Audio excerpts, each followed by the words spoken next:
cities, supermarkets give us more choice than ever before. Food and drink from around the world, bright labels, well-stocked shelves. Even young children enjoy shopping, choosing their favourite drinks, the sweet ones with the pretty labels.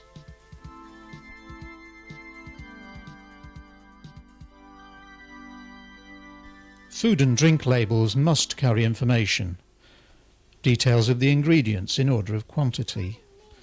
Many mums pay attention and avoid colouring and additives. They care about what their children eat and drink. They want their children to be healthy. And yet, in these days of honest labelling and organic food, there is one huge health problem that has gone unnoticed by many parents. The top ones.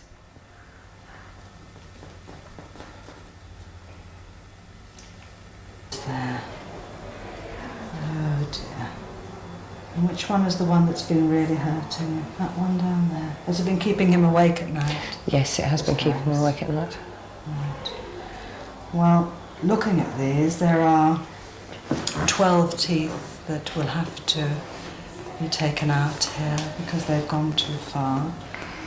It's rather a lot, but there's no alternative here. How long have you noticed them going like this? Well, they've been deteriorating for quite a while now. But once they started, they went really bad very quickly. Very quickly. What sort of things does he like drinking? Blackcurrant squash, orange squash, lemonade, Coca-Cola. Has he always drunk a lot? He's always drunk a lot.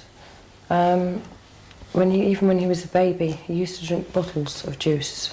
He used to prefer a bottle to a He always, yes, I think he was bottle fed, and I couldn't seem to get him onto a cup. And he had bottles, 2 or 3 bottles probably of juice a day, plus one at night as well. He used to take one to bed. This little boy's teeth have been rotted by gallons of sugary drink, hour after hour, day after day. Why do mums do it? Choose any particular drinks?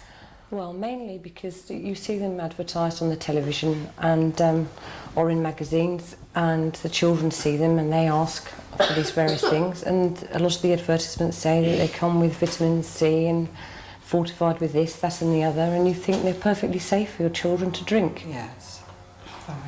When I go to the supermarket, I'll have a look what's on the shelves and usually buy something without all the additives in. Probably orange or blackcurrant juice, something like that. He doesn't like anything fizzy. I have looked at the water in the supermarkets and I have thought of buying it, but well, there's no vitamins in it or no goodness, is there? And he doesn't eat much anyway because he's so thin. And I think, well, the extra vitamins, at least he's getting it in his drink, even if he's not getting it in his food. It's not surprising that many parents feel that plain water is simply not good enough for their children. Advertisers spend millions persuading us that their drinks are vital to health.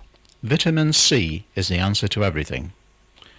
After World War II, when fresh fruit was short, the government issued special vitamin C rations. Many mums of that generation remember it well. When you were young, we used to go to the clinic and get the babies weighed. Yeah. And I believe it was there were coupons, they were sort of rationed. And you could get like a medicine bottle of really thick orange juice and just used to put it in the bottom of a coupon and dilute it with boiled water, and that was all you needed. And then it just about lasted the week.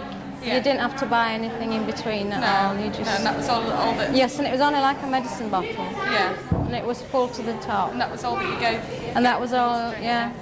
That was all you needed, yeah. Nowadays, children get their vitamins from food. There is no need to buy these drinks. The advertisers are taking us for a ride. So if a child is thirsty, give him a drink of water.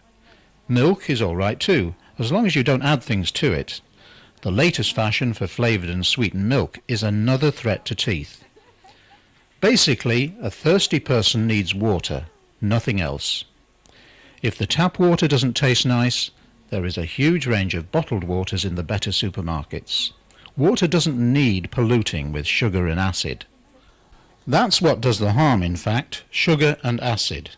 Even drinks made specially for babies are full of it, sugar and acid.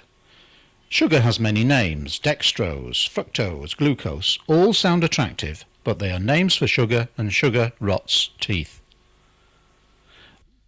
The other problem is acid. These teeth have been partly dissolved by the acid in drinks, as well as rotted by sugar.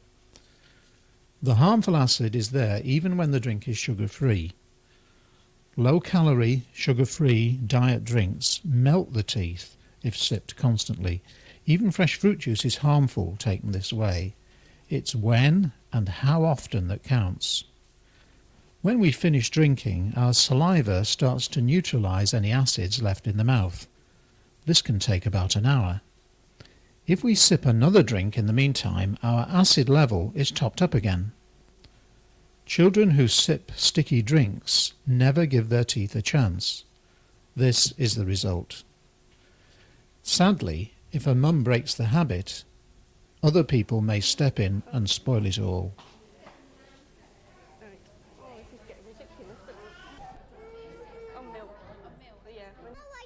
If we go to any family or a friend's home, I mean, they generally ask us if we want a drink, and we say, fair enough. What would you like for the children? And before you know it, they've already got the squash out of the fridge or whatever. And even though you'd like to say, well, sorry, my children don't drink it, you feel rude to say no. But I believe that just the occasional drink doesn't harm them. So, who's in charge? The answer is that mum must make the decisions. A toddler with a sweet tooth is heading for no teeth, and pain and misery. You must decide because you're in charge. So remember the golden rules. Don't give your child the sugar habit.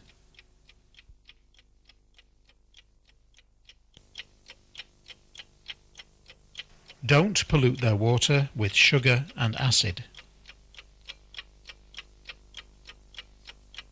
Between meals, give water or unsweetened milk, never fruit juice.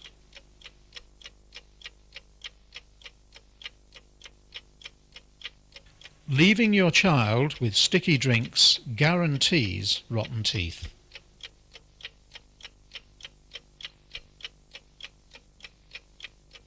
Because people don't know the dangers, guarding your child's teeth can be a thankless task. But shouldn't there be some warning on the packs and bottles? The sad fact is that there is a warning on some packs, but this can easily be overlooked. This dentist has the job of extracting bad teeth from small children. What does she think of package labelling?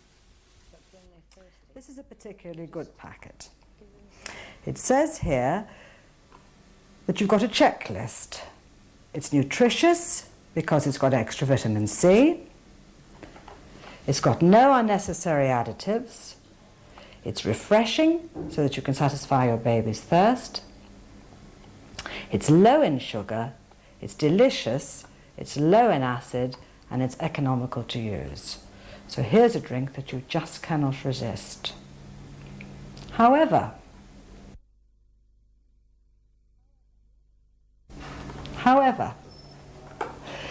on the other side of the packet, it does say, like all baby drinks, you must never use this as a comforter. So this is not for bottle propping, nor with a dummy, and it also asks you to keep drinking times short. But this is in very, very small print, and most busy mums are not going to have the time to read it. What it doesn't say is that if you don't follow these quite specific instructions, which are in very, very small print, your children's teeth will rot. Luckily I found out in time. My friend who lives down the road, her little girl, well, she had to have 12 teeth out. It was horrible. They'd all gone to like brown mush at the front of her mouth. Oh, it was awful. And she told me that it was because she'd been constantly having sugary drinks throughout the day. So that's when I decided we're just going to stop giving Timothy all this drink. And hopefully now, Well, he has got lovely teeth, that he'll continue to have good teeth. A boy. Actually, it'd be unrealistic to expect him never to have any fruit juice to drink. So what I do now is I give it to him at meal times, and I dilute it a lot more than I used to. I actually look at the label and follow the manufacturer's instructions a bit more. I just used to slop it into the cup and hope for the best, and in actual fact I was making it far too strong. And he likes it just as well diluted. In between meals I give him either milk, or if we're going out I give him just plain water, and if he's thirsty he drinks it just as well as the fruit juice.